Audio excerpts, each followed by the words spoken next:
করেছি। আল্লাহ রাব্বুল আলামিন আমার হাত পা সব চুরমার করে দিয়ে যদি আমাকে লেংড়া লুলা অবস্থায় হসপিটাল বেডে রাখেন, আল্লাহর পক্ষে কোনো অন্যায় হবে না। আমি এর থেকে আরো বহু বেশি অপরাধ করেছি, কিন্তু শুকরিয়া কি আদায় করব, আল্লাহ রাব্বুল আলামিন আমার জন্যও তার ঘরের দুয়ার খোলা রেখেছেন।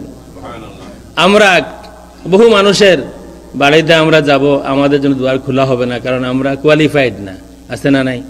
সব ঘরে আপনি যেতে পারবেন না, সব দুয়ারে আপনি দরজা দিতে পারবেন না, কারণ কোয়ালিফিকেশন লাগে। কারো ঘরে যেতে হলে লায়ক উপযুক্ত হতে হয়। আমার আল্লাহ রাব্বুল আলামিনের ঘরে আসতে হলে কোনো কোয়ালিফিকেশনের প্রয়োজন নাই, বান্দা তার মালিকের ঘরে যাবে, এটাই যথেষ্ট, আর কিছু লাগে না। দুনিয়ার সব জায়গায় বাধা থাকতে পারে, দুনিয়ার সব জায়গায় বাধা থাকতে পারে, কিন্তু আল্লাহর ঘর মসজিদে আল্লাহর বান্দা আসবে, কোনো বাধা নাই।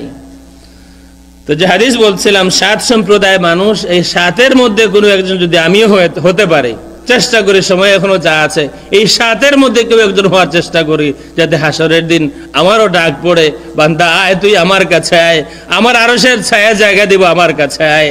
আল্লাহ রাব্বুল আলামিন যেন আমাকেও ডাক দেন, বান্দা আয়, আজকে আমার আরশের ছায়ার নিচে নূরের মিম্বরে বসাইয়া দেব, তোমার চেহারা নূরের চেহারা বানাইয়া দেব। এমন এক সম্প্রদায় মানুষও থাকবেন ওই দিন, কিয়ামতের দিন।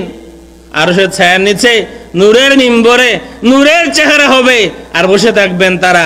আম্বিয়া কেরাম, শুহাদায়ে কেরাম প্রশ্ন করবেন, কারা তারা, এত সম্মান, এত ইজ্জত, কারা তারা? নবী না, শহীদ না? আল্লাহ রাসূল সাল্লাল্লাহু আলাইহি ওয়া আলিহি ওয়াসাল্লাম তাদের পরিচয় দিয়েছেন, এরা সমাজের নামি দামি কেউ না, বড় কেউ না। ঠিক এইভাবে বলেছেন, এরা সমাজের হাই ক্লাসের কেউ না, নামি দামি কেউ না, বড় কোনো মানুষ না, সাধারণ মানুষ।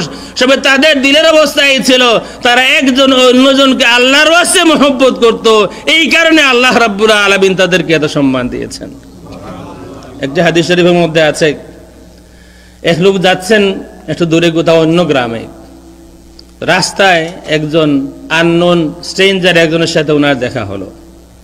তো বলতেছেন, সালাম বিনিময়ের পরে, কোথায় যাও? বলেন যে আমি অমুক গ্রামে যাই। কেন যাও? আমার অমুক ভাই আছে, তাকে দেখতে যাই। প্রশ্ন করেন, অমুক কি তোমার কোনো রিলেটিভ হয়?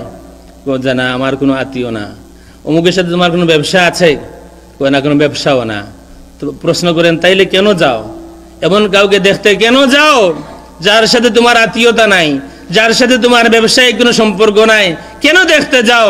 আল্লাহর বান্দা জবাব দেন, আমি আমার ভাইকে এই কারণে দেখতে যাই, আমি আমার ভাইকে আমার আল্লাহর ওয়াস্তে মহব্বত করি, আর কোনো কিছু নাই। ওই আগন্তুক অপরিচিত মানুষ